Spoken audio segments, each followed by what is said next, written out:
Hello and welcome to the Sideline Story, your destination for sports news analysis and discussions. I'm your host Tian Yu. This week we're diving into the NBA MVP debate, whether Shai Gilgeous-Alexander truly deserved the honor and what the gold standard for MVP really should be. For this conversation, I'm joined here with my two fantastic co-hosts, Jiang Tao and Brandon Yates. So it's been a while since we last had you on our podcast. Yeah, and it's been quite a while. yeah, it's great to have you back, man. Yeah, thank you for having me. Yeah. So yeah, after winning his first scoring title and leading the Oklahoma City Thunder to a league high 68 wins, Shai Gilgeous-Alexander has become just the third man to win the MVP, following in the franchise history, following Russell Westbrook and Kevin Durant. So, but however, there's still a lot of criticism around how he earned this title, and a lot of fans and analysts are still arguing that Nikola Jokic deserved the title more than him because he had a better all-around season than him. So, John Tao, what's your take on this? Does Shai really deserve this title? Well, I think SGA definitely delivered a brilliant season this so far, like averaging 32.7 points. Yeah. And led the whole league. And if you watched him play, I think you definitely will, have an impression that he has managed to do that with so much ease. Yeah. And he's like a designed system that never goes wrong. And his scoring is consistent and reliable. And many people say statistics maybe just reflect partly of a player. But I have to say that, statistics don't lie. Yeah. And being part of the puzzle of the OKC, I think he actually has proved himself on court. He has has scored 30 plus for 3 consecutive seasons, and definitely has proven his ability. Yeah. And as for the debate, I think why people have such a perception that he, maybe probably do not deserve for the title is because people think that he relies too much on foul or relies on free throw to score. But actually, it is not the case. I did some research and found that in this regular season, he only made 8.8 free throws this season. And comparing to previous MVPs like LeBron James, that figure was 10 plus. And actually, SGA only sits probably 10th or 11th on that list. And that is, that figure could be perceived wrong by so many fans. And why, I think the reason why people have this kind of perception is because recently the hyping of the online fans after, SGA made 14 free throws in the game 1 against Timberland Wolves. Yeah. And also he also made another 14 in the game 4. Yeah. So obviously people are hyping that. And as for Jokic, and I think he is a 4-round player, and definitely I show my respect. He can easily manage triple-double in any game if he wants to. And if we just look at the statistics and figures, I think probably he deserves, he has an edge to win the MVP title. Yeah. But if you ask me whether SGA deserves or not for the title, I certainly would say SGA, deserves.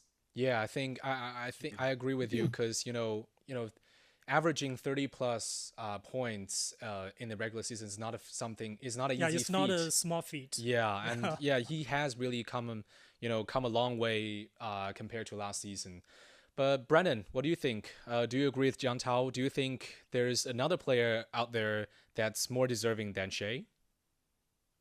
I don't think so. I think it's been a phenomenal season for a couple of players, but I mean, Mm, Shea is, in that conversation, if not at the top of the list of that conversation, I'd say. And I mean, we say that he's improved. I mean, he's improved remarkably, and what he's been able to do with OKC and helping that team rise from a rebuilding team to a top contender. Yeah. His impact on that is just absolutely undeniable. So, there's just been a couple of things that he's done this season. Of course, leading the league in scoring. And as was mentioned earlier, there is this mm, perception about the free throws. And, I think obviously the stats don't lie, but there are cases to be made in certain matches. But at the same time, I think having the ability to draw fouls and kind of figure out ways to score points for your team, whether it's, from 30, 40 meters out or from free throws, it doesn't matter. You need to be the catalyst that leads your team to victories. And Shai Yeah. Gilgeous-Alexander, SGA, is definitely,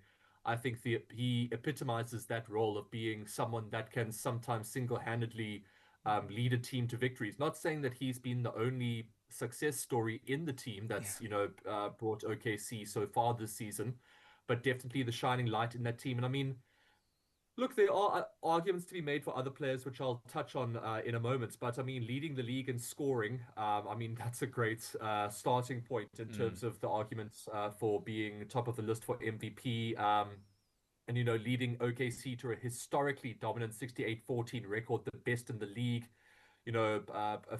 Chipped in with assists and rebounds, and was also a very, very strong defensive presence, averaging just over, well, almost two steals and a block per game. But yeah, I think when you also look beyond the stats, some of the things that he was able to do when it really mattered in terms of being a clutch player, I think that's also mm, something that was taken into consideration.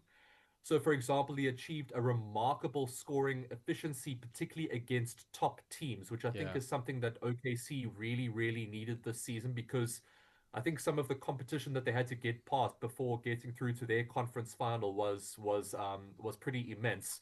And I think SGA didn't disappear in any of those big games, Mm. which is sometimes the case for a lot of smaller franchises, big players, sometimes when they come up against very experienced teams and players, they kind of go into their shell, and SGA definitely hasn't done that at all this season. So I think he's been consistent in terms of what he's been doing on both ends of the court, but I think most crucially is the clutch performances that he's been able to deliver against mm, really, really strong opponents. And his leadership, like I said, in clutch situations has just been consistently highlighted. So I think what he's been able to do in the regular season, what he's been able to do as a star presence in a franchise that is no longer rebuilding has been absolutely phenomenal. But I mean, um, in terms of the debate, and speaking of phenomenal, I mean, Nikola Jokic, I think we're running out of ways to describe what he's been able to do Yeah. over the yeah, last few years. I mean, even this season, his argument has been, undeniably strong to be, yeah, to be considered a snub for the MVP title yeah, because, like's already been mentioned, he averaged a near triple double, yeah, and he also made history by being the first player to rank in the top three for points, rebounds, assists, and steals.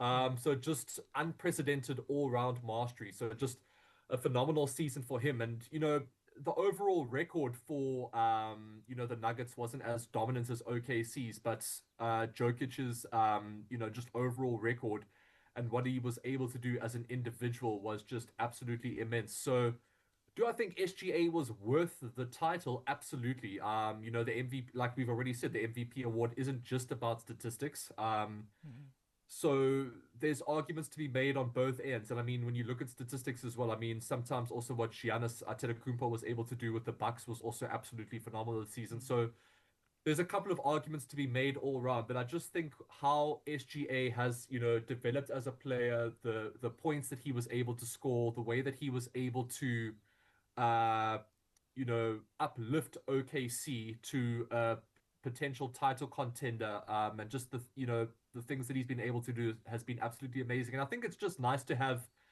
another new name in the mix, and just not have Jokic or one or two other players dominate season after season. So, look, I think multiple things were taken into consideration, and I think in particular, Nikola Jokic and Shai Gilgeous-Alexander, I would say, were the top two outstanding players throughout the regular season. And I think Nikola Jokic and his Nuggets franchise and his fans definitely have reason to feel like he may have been snubbed this season.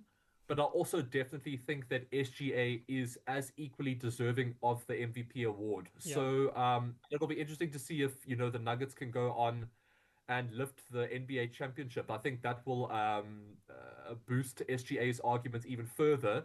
I think at this point it would have been a coin toss to decide who was the MVP this season, but I don't think either SGA or Nikola Jokic were undeserving of the title. Let's put it that way. So congrats to Shai. But on the opposite end of that, I suppose there is a strong argument to be made that Nikola Jokic can feel like he was snubbed. Yeah, I think I agree with you guys. I think both Jokic and SGA are excellent players this season. But just looking at Shai's case, from my perspective, I think we have to acknowledge that SGA has relied heavily on his foul baiting strategy throughout his games.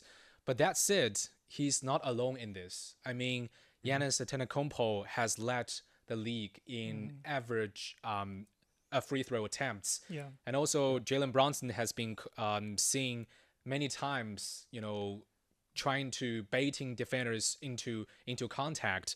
So I don't think he's the only one using this strategy. Yeah.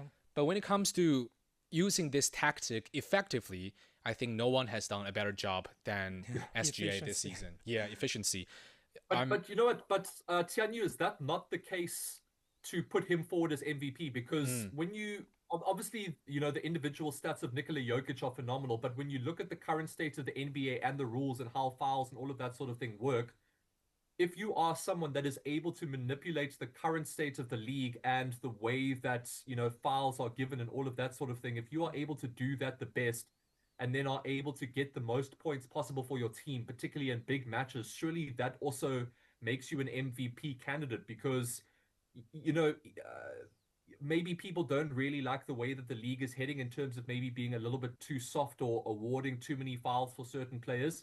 But if you're able to manipulate those rules to get as many points as possible and to get as many points as possible, not just for you, but for your team, and to progress your team, through win after win and getting all the way through to where OKC have managed to get to this season, then I think that's also MVP, that makes you an MVP contender because yeah, you might not be as all-rounded or as dominant as someone like Nikola Jokic, but you're able to, manipulate the current state of the NBA to, like I said earlier, progress your team from a contender to, a star team.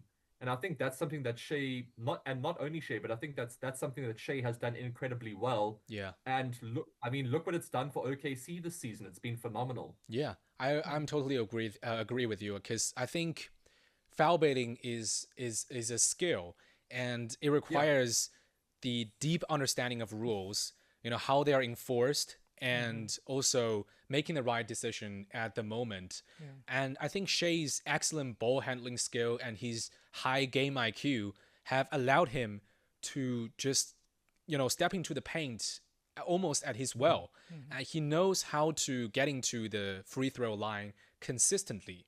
And that's just part of the story because, I mean, his game has improved tremendously over last season. Yeah. Because he has now added his three-point shots into career high.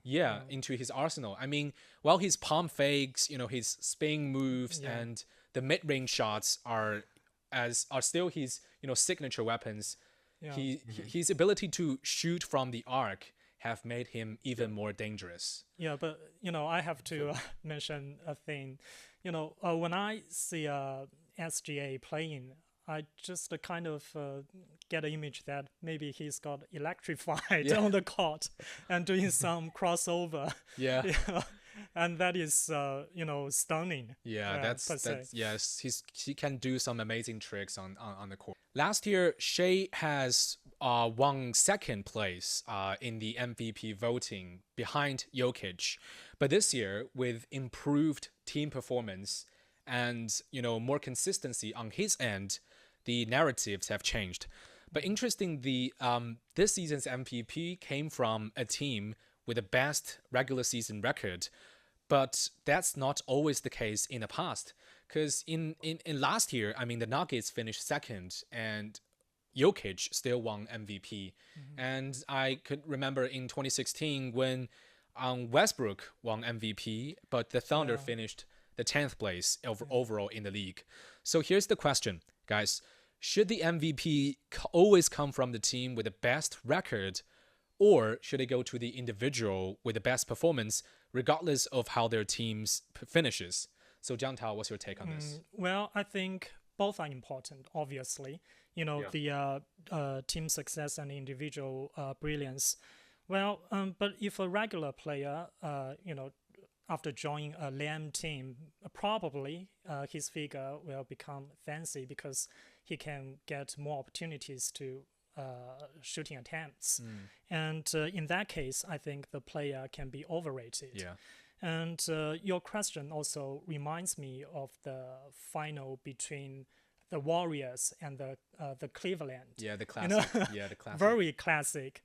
After the Warriors beat the Cleveland, the league awarded Iguodala the FMVP. Yeah. And it's just, Iguodala didn't score much and didn't have fancy figure. But still, the league have done that. I think the meaning for the league to do so is because it is trying to award his efforts for defending LeBron James. And it somehow implies that the league's criteria for picking up the MVP, although that one is FMVP, but still, just gave away its attitude that the MVP probably is not on the best team, but still he needs to be on a good one. Yeah. So right. So Brandon, what are your thoughts on this? Do you think team success should be the deciding factor when it comes to the MVP?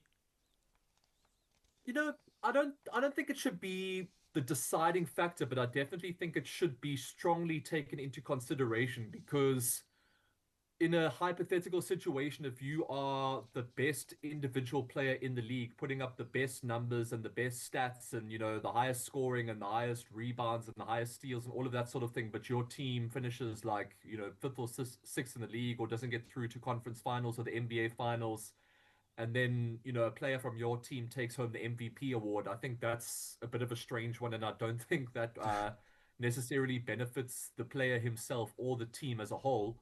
But at the same time, if you are the star player on a team that completely relies on you to perform better than you would without him, and get to places that you wouldn't be able to get to without him, then I think that also needs to be taken into consideration. So I think it's a balancing act. I think that overall it should be a balanced combination of both, in terms of team performance and individual brilliance, but also possibly with a slight lean towards individual brilliance. Yeah. That demonstrably elevates team success. So I think pure individual brilliance without a strong team record often indicates a player putting up great numbers on a bad team, and that doesn't necessarily translate to most valuable.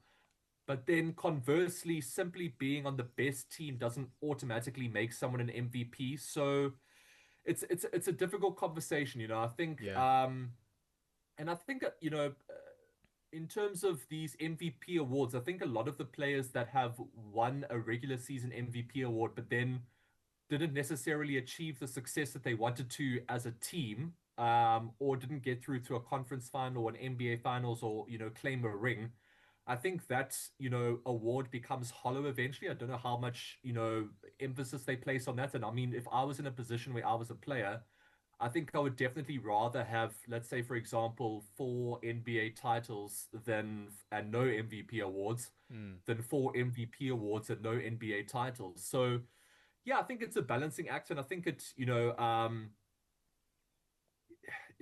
there's definitely a debate in terms of what's taken into consideration, Yeah. and who's considered and who's left out, and I think a lot of that discussion will be reignited based on what's happened this season with what Nikola Jokic has done with the Nuggets, and the Nuggets having fallen out of contention before the Thunder, but then the Thunder also being number one in the league in terms of victories, and also Shai putting up the highest scoring numbers, but also, like we've already mentioned, being able to manipulate the rules and that sort of thing, which I think a lot of fans, particularly of teams that are not OKC, are very frustrated by. So I think it's a good thing that the conversation around what makes an MVP and who is considered to be a regular season MVP, I think that conversation needs to be continued on a season by season basis. And I think that all of these discussions need to be continued to ensure that every season, the best contenders are put forward, and fans and coaches and teams and all of those opinions are constantly being taken into consideration, so that it's possible, as best as possible, to have um the fan favorite, I would say, or just everybody's favorite in terms of MVP. So there might be some arguments this season as to why certain players deserved it and why others didn't, and that might change season after season. But anyway, do I think that team success is more important than individual success? I wouldn't say so. I think they're on a par. I think an individual performance slightly outweighs that argument, but it has to be reasonable. Yeah. And I think this season, the best performing player on the best performing team in the regular season won the award. So should there be too much argument around that?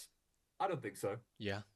Yeah, I think personally, I think the MVP should be more about individual brilliance. After all, it's called most valuable player, not most valuable team, because that means it should go to the player that can consistently carry the team forward when it matters the most.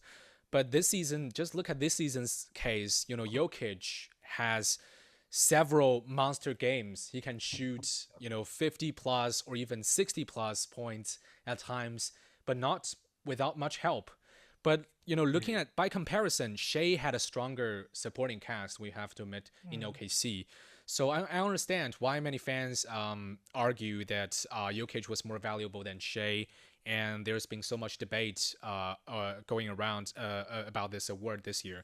But speaking of controversy, MVP voting has sparked plenty of debates throughout the NBA history. So, Zhang Tao, in your opinion, which MVP pick was the most controversial in the history? And on the other hand, who do you think had the most justified and dominant season? Well, this is really an interesting question. Yeah. And, there's a saying that top drafted picks can be overrated, but never the MVPs, because MVPs gain the title game by game, and they are the best of the best. Yeah. And if I have to make the choice, I think probably I will go with Westbrook in 2017, because I still remember back then the Thunder was not very competitive, and KD, Kevin Durant, and James Harden have already left that team. And ironically, if I had the memory right, the OKC was eliminated by the Houston Rockets, which is led by Westbrook's previous teammate, James Harden. So that is really ironic. And I know that year, Westbrook averaged a triple-double. And that thing, I think, is just a thing, as I mentioned earlier, can be overrated in I wouldn't say lame team, but a less competitive team. And on the flip side, as for the most dominant player, I think, there are so many names popping out in my mind, like LeBron James, KD, and and even the GOAT, Michael Jordan, who have clinched 5 times MVP. And if we just look at the number of the MVPs, I think the answer is obvious. But if I have the privilege or opportunity to make the decision to vote the one, I think probably I will vote it for KD. Yeah. Yeah, because KD is a scoring machine. He's capable of doing everything. Yeah. Versatile arsenal. Yeah. And can do the jump shot, fadeaway, crossover, all kinds of stuff. And KD, it's a pity that he ruptured his Achilles back in which year? Just when he was with the OKC. With the Warriors. With the Warriors. Yeah. And since then, the injury has been haunting him. Yeah. And if currently KD is the 100% healthy KD, yeah, I think It's he the most will dominant still one. be a very competitive contender Yeah, for the definitely. MVP title. Yeah, definitely. Yeah, I agree with you. I mean, KD is a very complete player, and also Westbrook's MVP is still, a hot topic Not very right solid. now. Yeah. So Brandon, what about you? Who do you think is the most undeserving MVP winner, and who do you think truly earned it in the most dominant way? Look, I feel a bit guilty about going with this pick because he was famously born in South Africa. But Steve Nash's 2005 Yeah. MVP award, Yeah. Shaquille O'Neal, that's still something that's talked about to this day, and it's something that we're still talking about today in terms of the narrative over individual performance compared to team performances. So I mean, obviously Steve Nash was given that MVP award over Shaquille O'Neal, and Nash's statistics were not traditionally MVP level, especially compared to Shaq's season, where he was getting 22.9 points per game and over 10 rebounds with the Miami Heat, where he transformed a 42-win team into a 59-win contender in his first year. So I guess there are some, players that can definitely feel hard done by, and I think over there the stats don't really lie. But again, Nash was able to, turn the Phoenix Suns into this incredible team and led them to a league best 62 wins. So there's an argument there that the team performance there, like I said earlier, was highlighted over individual performance. And again, I think there's another extreme of where the team performance was truly phenomenal. And Steve Nash, I think was someone that wasn't highly regarded for his scoring ability, but for his ability to transform a team's offense and to be able to get the best out of the players around him, and just some of the assists that he's able to provide and the work that he's able to do and the creativity that he has was absolutely phenomenal. But then you also had a force like Shaq back then that was just sometimes a one-man team, similar to a Nikola Jokic, of course. Obviously two completely different players, but two individual forces that no matter what team they're on, I think they can dominate in any sort of match. So I think this was a similar conversation to Shai and Nikola, the Steve Nash and Shaq debate. I mean, I think that was also something that was heavily scrutinized. And I mean, again, Nash went on to win again in 2006, where his stats improved, but Kobe Bryant had a historically significant scoring season. And that also brought significant criticism for the MVP debate that season. So I think this is something that's continuously going to go on, because I think there's been multiple seasons where you have individual success in a team that doesn't have great success overall. And then you also have teams that have unbelievable success, but then their star player doesn't put up the most incredible stats in the regular season. So it seems like this is going to be a debate that, I mean, this goes, this MVP that Steve Nash won in 2005, 20 years ago, we're still talking about the same issues now. Yeah. So it doesn't seem to be something that it's still something that's being discussed, and rightfully so, but it also doesn't seem to be something that is agreed upon yet or been, figured out or in black and white in terms of ruling. So I think there's going to be many seasons where this debate is going to continue, individual versus team success, and which is more heavily favored. And it doesn't seem like it's ever going to change. But on the flip side, there have been one or two seasons where the debate is just kind of ended. And I think the most justified or dominant MVP season has to be Steph Curry's unanimous MVP season in 2015, 2016, because he was on a different planet that season, leading Golden State to a historic 73-9 regular season record which of course broke the Chicago Bulls' 95-96 record, averaging over 30 points, over 6 assists, and over 5 rebounds, leading the league in scoring and steals. Joined the 50-40-90 club, 50% field goals, 40% 3 points, and 90% free throws, and shattering his own NBA three-pointers made in that season. So, just dominating on all ends. And of course, Golden State's also having a phenomenal season. So I think that particular MVP, all of the haters kind of kept quiet and there was no argument whatsoever. But when we look at this season now, the discussion between Shai and Nikola, and then going all the way back to 2005 and before that, there have been, I would say there's been more debates over the MVP award as opposed to overall consensus that, yeah, this guy is the undoubted, king of the regular season. So I think that's going to continue. But hopefully every now and again we have a Steph Curry 2015-16 season where there is no argument, although that might be quite boring for, journalists and fans, because I think we like to have these debates. So yeah, I think there definitely still will be this ongoing conversation about the MVP award, and I think it will always be contentious. But again, every now and again, a Steph Curry season comes along, and hopefully that also, happens now and again, so that we don't have to argue season after season after season. Yeah, I think both of you have made very strong points here. But for me, the most overrated or questionable MVP has to be Joel Embiid in the 2022-23 season. I mean, yeah, he led the league in scoring and helped the Sixers secure the third seed in the East.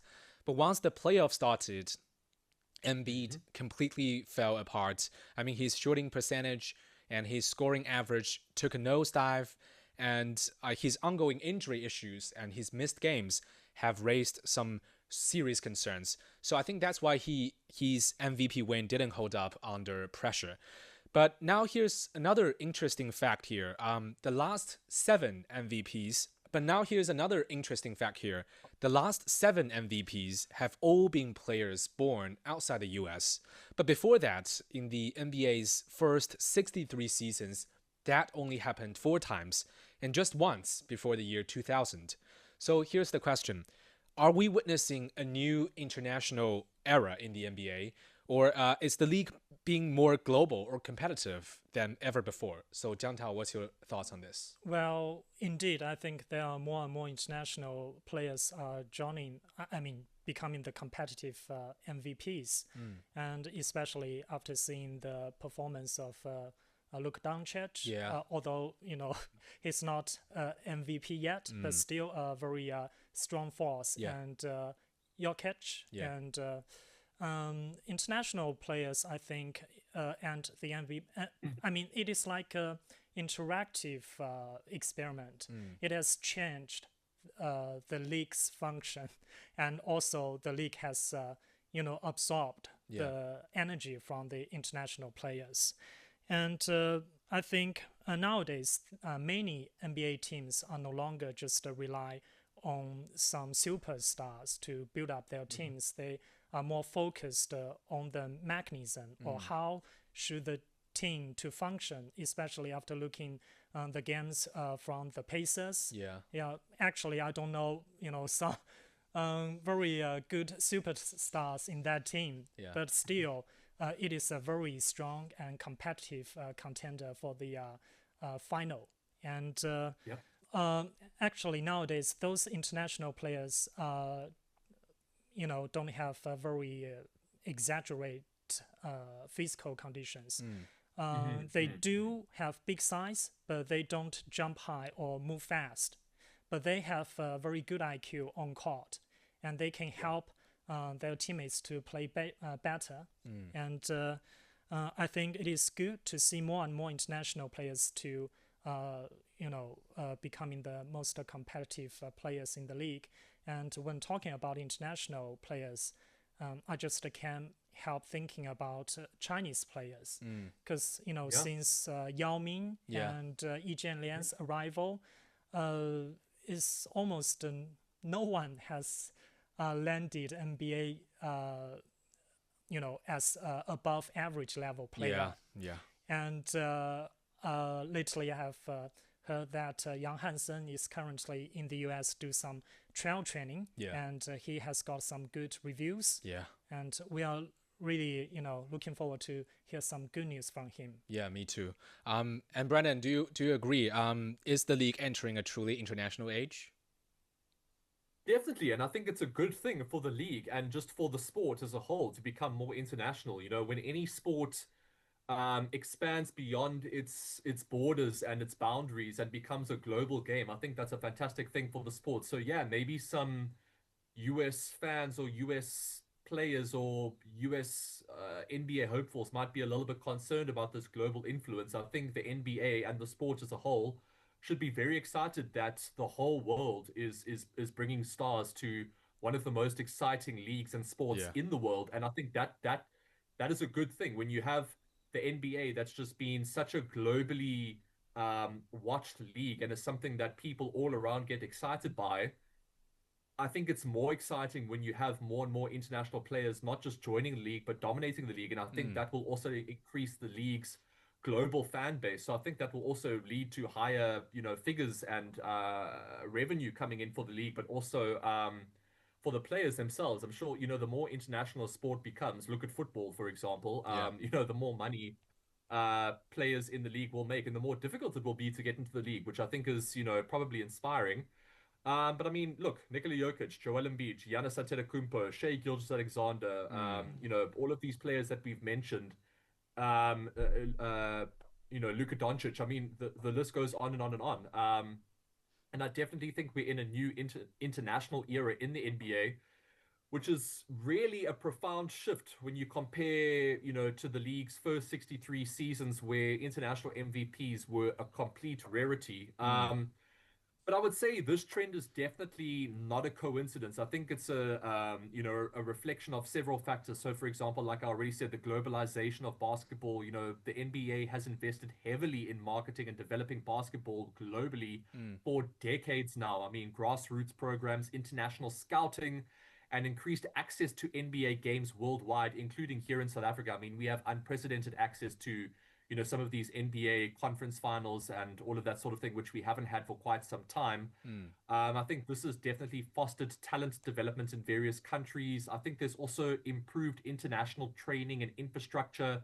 And some of the players from the countries, like we've met, some of the players from countries that, some of the players that we've mentioned from these countries, like Serbia, like Greece, like Canada, like Cameroon, the countries of the players that we mentioned earlier, all of these countries have developed better basketball academies and coaching, which allows players to hone their skills from a young age with a strong fundamental base. And the more strong those countries become in their skills development and, their talent identification, the more the NBA will send scouts to those countries and give players from countries that are so far from the NBA and so far from US colleges and that sort of thing. It'll give them a spotlight that they maybe never would have had before. Yeah. And gives them a greater chance of having access to the NBA, which I think is a really, really good thing for, again, the globalization of the game. And we also touched on it, the evolution of the game. The modern NBA game definitely has, and rightfully or wrongfully so. I mean, there is definitely arguments to be made both ways. There's more of an emphasis on skill and versatility and unique big man playmaking, and this shift, to a softer game, I think definitely has, angered some traditional NBA fans, but it also seems to be more favored on a global scale if it doesn't get too intense. So, I mean, we mentioned the likes of Shai Gilgeous-Alexander and a couple of other players that have this unique ability to draw fouls and get free throws, which I think can be frustrating for a lot of fans and can make certain games boring. But at the same time, I think, placing an emphasis on skill and all of these other factors that I mentioned probably expands the ability to bring in players that can dominate the league in different ways. So I think it kind of makes the league more versatile. You don't have to just necessarily be big and dominant and a force like Shaq. But then again, if you are, you'll have to develop other skills, which someone like Nikola Jokic, who's also, a man mountain, but has other abilities that makes him just so phenomenal to watch and graceful to watch. And I think that also has to do with the evolution of the NBA and what is favored. But again, I don't want it to go too far that way. I think it has to be a balancing act, and it might be too favored on the skills and softer approach. And maybe I think the NBA maybe needs to become a little bit more physical, as it was in the past, but not too physical. You know, again, it's all a balancing act. You know, also with the MVP debate. You know, team performance, individual performance, balancing act. I think it's the same with the way that the overall play of the NBA is developing. And I think that's something that needs to be watched. But again, I think the globalization of the game, you know, the development of, you know, scouting systems and skills development in countries outside the US, and just the NBA becoming a more globalized league, I think it's a fantastic thing. And it is very, very noticeable. Very noticeable. Yeah, I think the names you have just mentioned, like Giannis, like Jokic, and even rising stars like Victor Wembanyama, and also like Zhang Tao mentioned, Yang Hansen from China. Yeah, they are all building on the legacy of established international players like Steve Nash, like Dirk Nowitzki. Their impact, their impact is real, and their presence is growing stronger each season. So it's exciting to see how these international talents will shape the future of NBA, and hopefully more Chinese players can step into the court of the NBA. And with that, we end this episode of the Sideline Story. Thank you for joining us. Subscribe to Sideline Story and leave your comments wherever you listen to podcasts. For more information, you can also check out our website at radio.cgtn.com. Until next time, stay on the sidelines with us. This is CGTN Radio. Hear the difference.